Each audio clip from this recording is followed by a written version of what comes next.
Good morning, good afternoon, and good evening for another very special edition of WOWSA Live with my co-host, Antonio from Mexico City, and a special guest from Berlin. Welcome.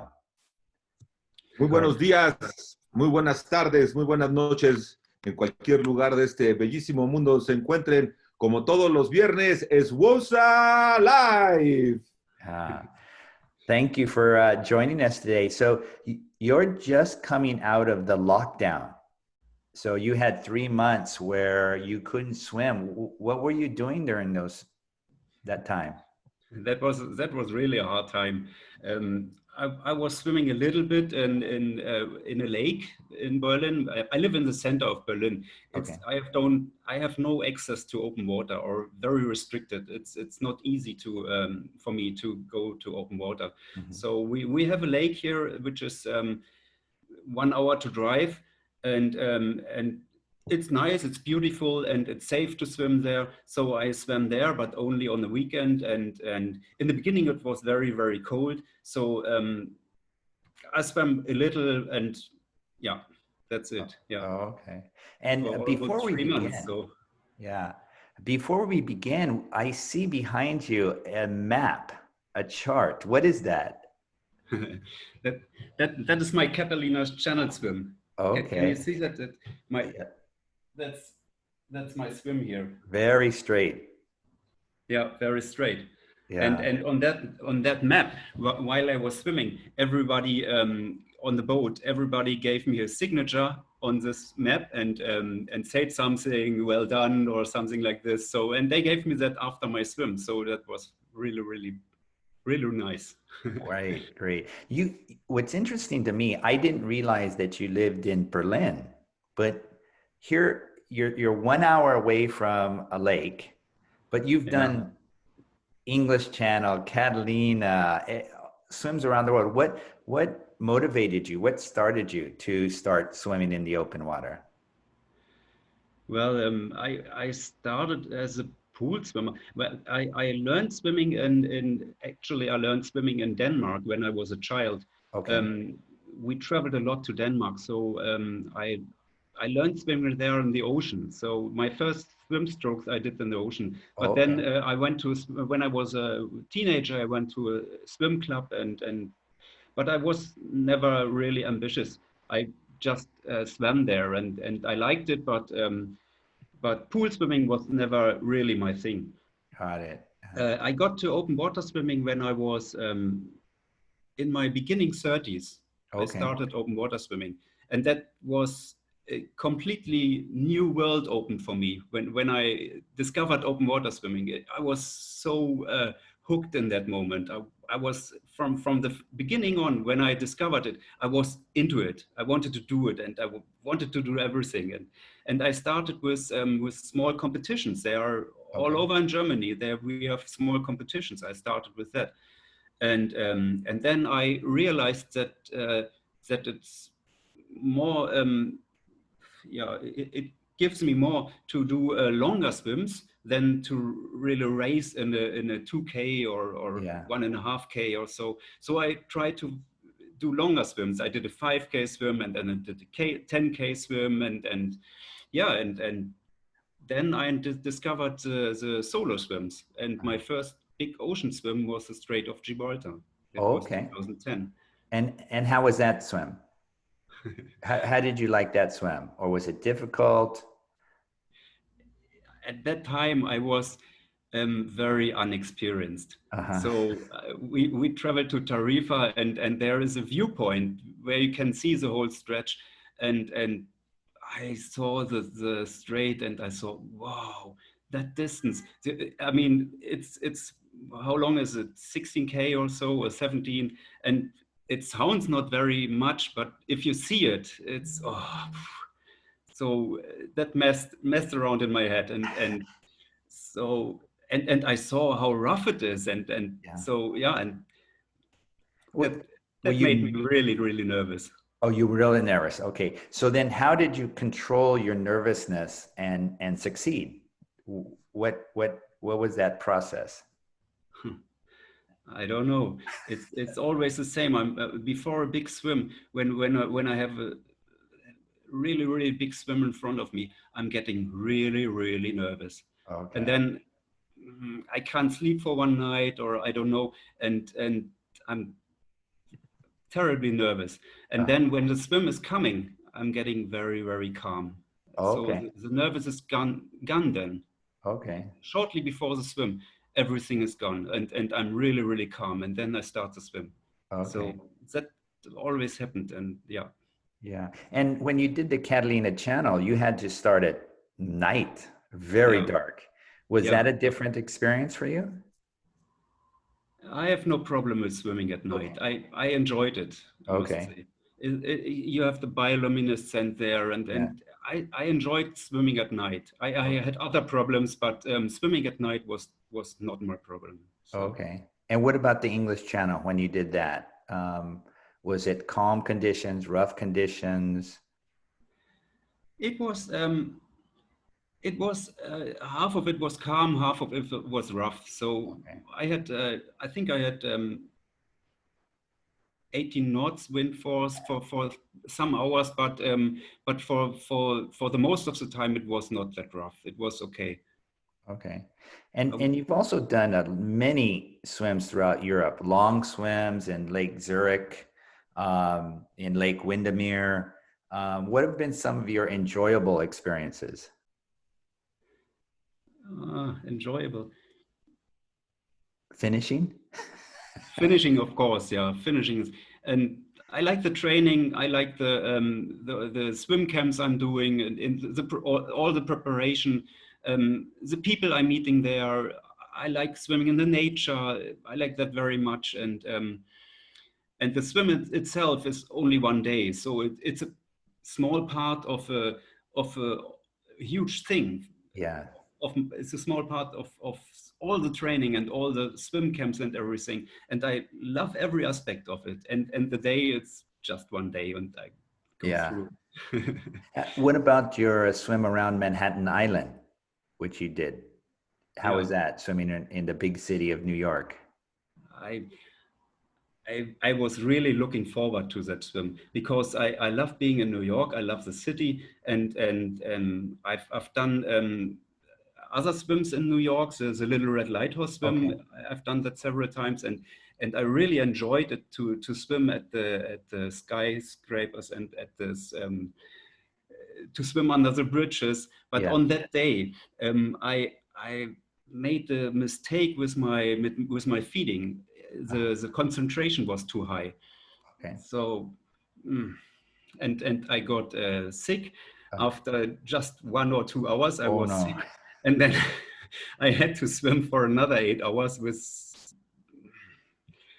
sickness, and so I didn't enjoy it. I was so much looking forward to it, but And you mentioned that you grew up in Denmark.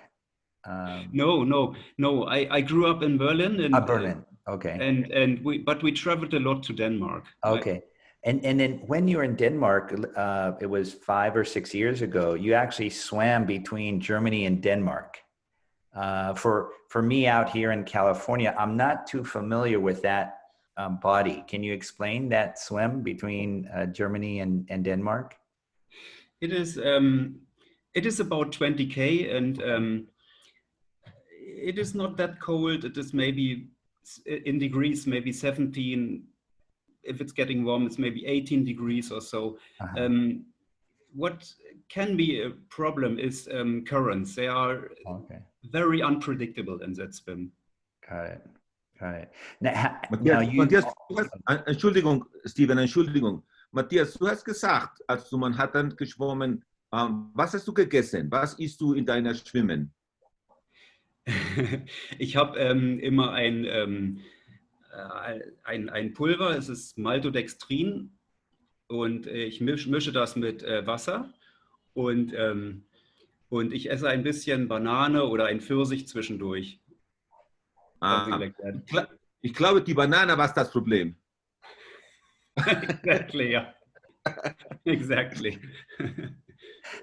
Something about eating a banana. Yeah, that was his problem in Manhattan, that he ate a banana. He shouldn't have had bananas.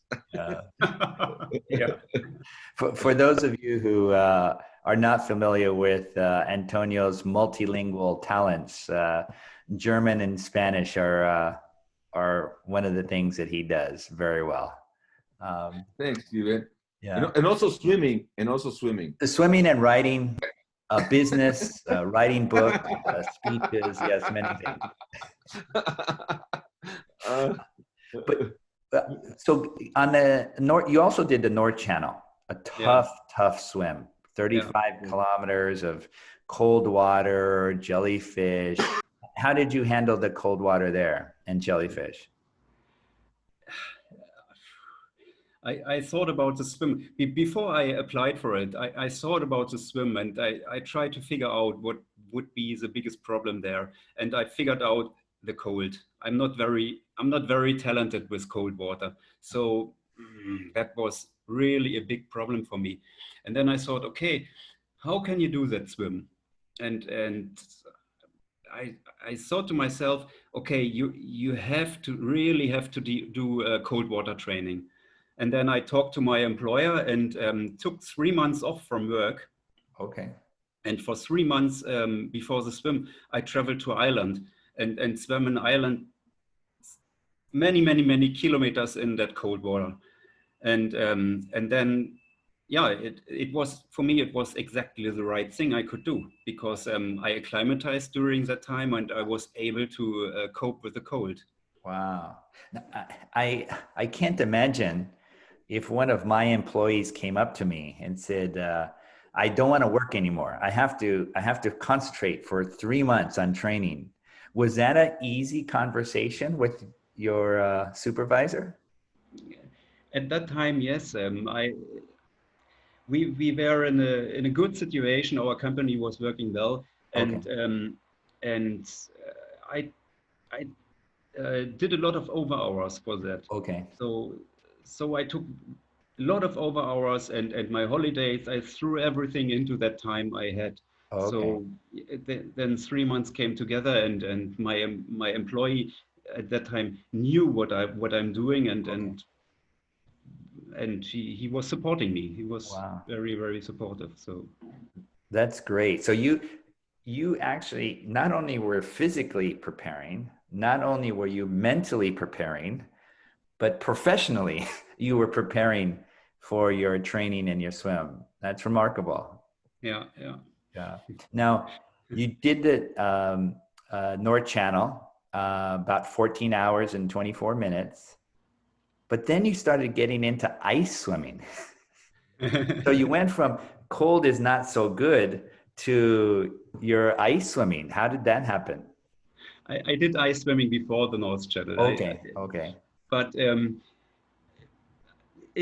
ice swimming is different. It is too short. It's you're doing a kilometer, or you're doing the most I did is a mile. I swam 3 times a mile. Even that, it's just half an hour and then it's over. For me, it's half an hour to swim a mile and then it's over. That's totally different to stay in water which is warmer, which is above 10 degrees. In my North Channel it was 13 degrees. But to stay there for 10 hours, 14 hours, that's totally different than that short swim in extremely cold water. Okay. I always found this much easier than really? hours and hours and hours in cold water. Oh, wow. Okay. That's interesting. I have a future then. Ice swimming. The problem is I don't have any cold waters in Mexico.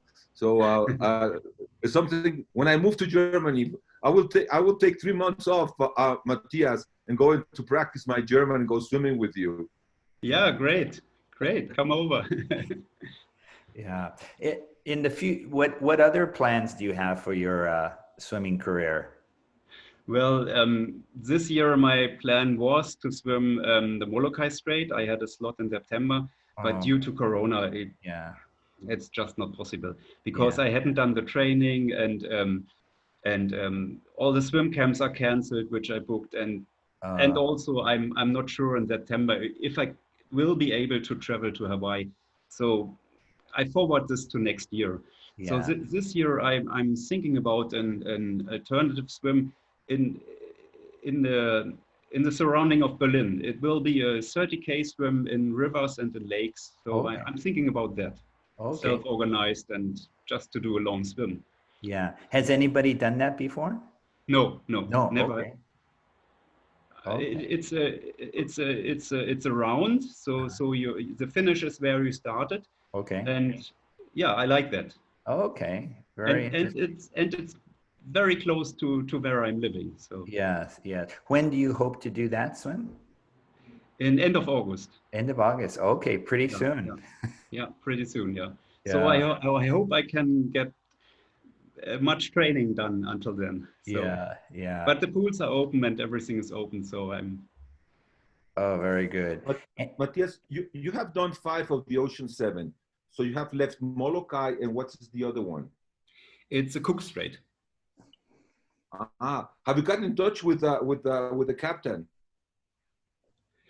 Ich habe bisher noch keinen Slot. I don't have a slot. Das ist kein Slot. No. Ja, ist sehr kompliziert, sehr kompliziert. Ja.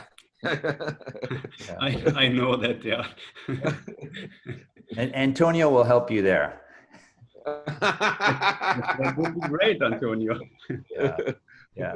And you also did the Tsuguru Channel in Japan. Yeah, yeah. As part of your Ocean 7. But the first time that you went to Japan, you were not successful. Yeah, yeah. Which was unusual. What happened there? When I started, before we went to Japan, I got a bronchitis, Okay. and I was really sick. So I thought, okay, it was a week before the swim or so, and I thought maybe it will go away, but it didn't.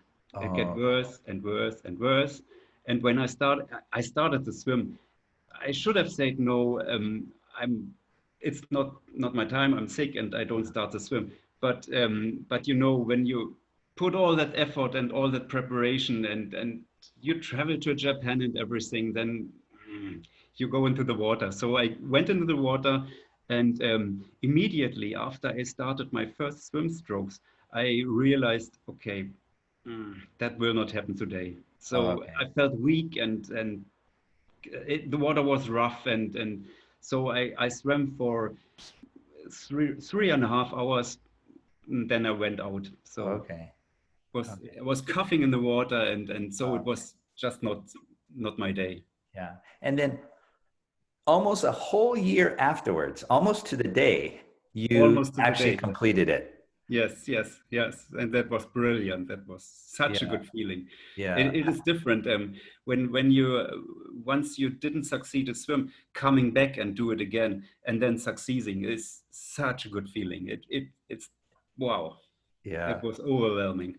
Yeah. For people who have not been to northern Japan, how does a German swimmer look? You land in Tokyo, and then what do you do? Yeah, Tokyo is a great city, and I'm living in Berlin, and I've traveled a lot. So Tokyo felt good. But then we traveled further to Aomori with the Shinkansen. Yeah. And that's a very small city. No tourists are there. Yeah. Nothing. And then we took a rental car, and drove to Tapisaki, and there is nothing. Nothing. only nature. It's nothing there. No shop, no nothing. Yeah. So the only interesting thing there is a viewpoint. You can look to the other side, and there is a museum there for the Shinkansen. Yeah. But we didn't went there. But these are the only things there. So so we stayed there and tried to figure out how we get our feeding together. That was really an adventure. Yeah. Just to go there was an adventure. But Matthias has to. Did you eat every day the Japanese food? before my swim, I really tried to eat what I'm used to. So we tried to buy a pasta or stuff, and it was not always possible. But we tried to eat stuff which I'm used to. But after the swim, I ate everything, and I really enjoyed it. The Japanese food is very good. I really enjoyed it. For me, when you go to Tapi, as you said, it's in the middle of nowhere. I mean, you don't have anything, especially if you come from a big city like Berlin or Mexico and you travel to Tokyo, then you're in northern Japan. But one thing, if you know, people who are listening or watching us later, to me, one of the things that I remember the most was immersing into the Japanese culture, because at the hotel, there were three things that I enjoyed very much. One was sleeping in a tatami. I really wanted to sleep in a tatami, and it felt so good. I mean, it's you know, just because Lucia doesn't allow me, but I would sleep in a tatami at home. It's so comfortable. I really enjoy it. Number two was the baths. I was taking 2 baths a day, one in the morning and one in the afternoon. And I don't know why. It's not like going into a jacuzzi, because when I go into a jacuzzi, it's really, you know, you feel tired and you only can stay there for a couple of minutes. And I don't know what that water has that I always want to go back and do it again. And the third thing was eating the Japanese food. We decided as a team that we were going to have breakfast, lunch, and dinner as Japanese did. And it was really interesting because after a couple of days, we knew which things we didn't like. So it was like, you know, playing, you know, everybody got their trays, and we will combine our trays to eat the things that we like the most. And so that was a lot of fun. That was a part that I really enjoyed it. Yeah. For our listeners who may not be familiar with some of those terms, the Shinkansen that they were talking about, that's the bullet train. That's the very, very fast train. Yeah. And Antonio was talking about sleeping on tatami. It's a traditional Japanese flooring that's made from straw. And Antonio also was mentioning when he eats the Japanese food, they combine all their plates. And the good thing, unlike America, the Japanese plates are very small. And so you'll have a lot of different plates, but the portions are quite small. So sharing is a good way to do that. Yeah. Yeah. And of all your swims out there around the world, what have been the most challenging? What have been the most interesting from your perspective? I 2 swims which were really, really difficult for me. One is the North Channel, of course. It was so cold, and the cold it's taking a lot of your energy. So I was very, very exhausted in the end, and the jellyfish and everything. And I had really rough water in the North Channel. So in the end, I was really, really exhausted. There was one in the end, when it was only 15 meters away from the shore, I lost my head. It went away. So instead of swimming the 15 meters to the shore, I searched for my head. And I found it, and then I tried to throw it to the boat. It didn't go on the boat. So I searched again for my head, 15 meters away from the shore. So I wasn't completely aware of what I'm doing. My head was really important for me at that moment. Yes. And on the boat, they were yelling, "Go to the shore, go to the shore." And then finally I went there. So that shows a little bit how exhausted I was in that swim. Okay. That was the North Channel. And the other one was Catalina.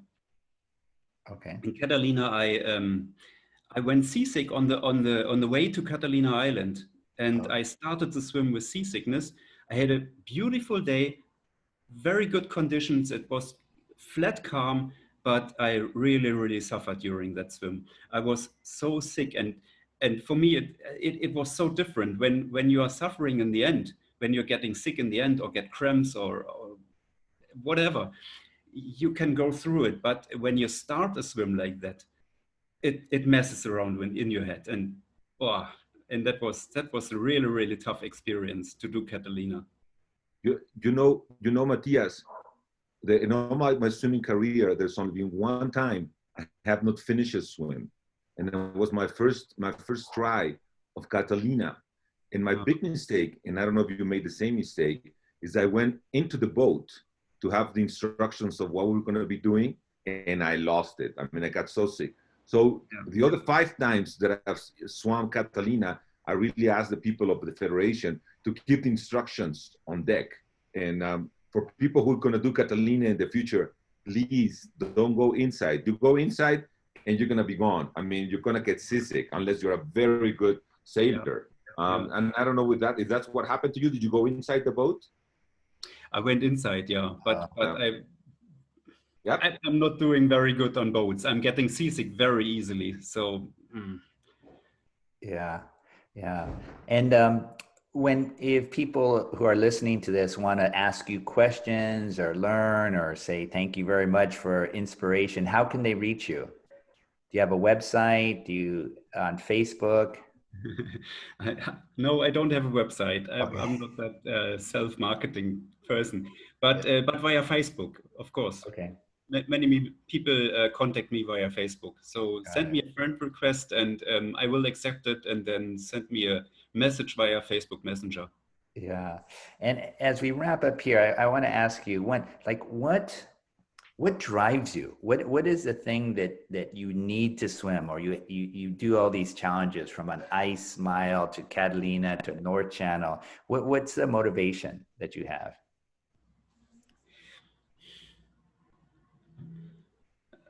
That's a good question. What drives me? I don't know. It's my love for open water swimming, and I always put my eye onto a certain swim, and then I really want to do that swim. Got it. And that was the case with Strait of Gibraltar. It was in the English Channel, and it was in the North Channel. I really wanted to do that swims, and I don't know why. I have it in my head, and I really wanted to do them, and also it is, for me, swimming is much more. It is to have this big challenge, but it is also swimming with people together. So I have many friendships through swimming, and I'm going to all these camps, and I really enjoy that. So I take a lot out of it. So it's not only hard training and then doing a swim and suffering. I take a lot out of it for my life, and I love the ocean. I love swimming in the nature. So that things are driving me. Perfect. That's a great summary of your motivations. Antonio, do you have any last question or questions? No, well, Matthias told me that he has been in Mexico. So I know it's boring, it's warm, and it's not that as interesting as Tapi or Donagadí, but we have some great swims in Mexico, especially in the Maya Riviera, or you can come and swim in Cabo. So if you want to go away from ice swimming and from cold swimming, you're always welcome to come in Mexico, and I will host Wonderful. you. It'll be a pleasure Great, and an wonderful. honor. I would love to do that. When I was in Mexico, I wasn't swimming. It was before my swimming career started. So it would be great to come again and do some swim there. And Antonio brings this up. I mean, the atmosphere, the type of swimming that you can do in Europe and Japan and Hawaii, it's dramatically different from Mexico. Every country, every area has its own character, own ambiance, own challenges, and that's the beauty of our sport. Absolutely, yeah. And we have some great swimming places here in Germany. So Antonio or Stephen, if you want to come over, you're really heartily invited. Thank you very much. Well, thank you very much for this time. Thank you. Great talking to you. Thank you very much. Bye.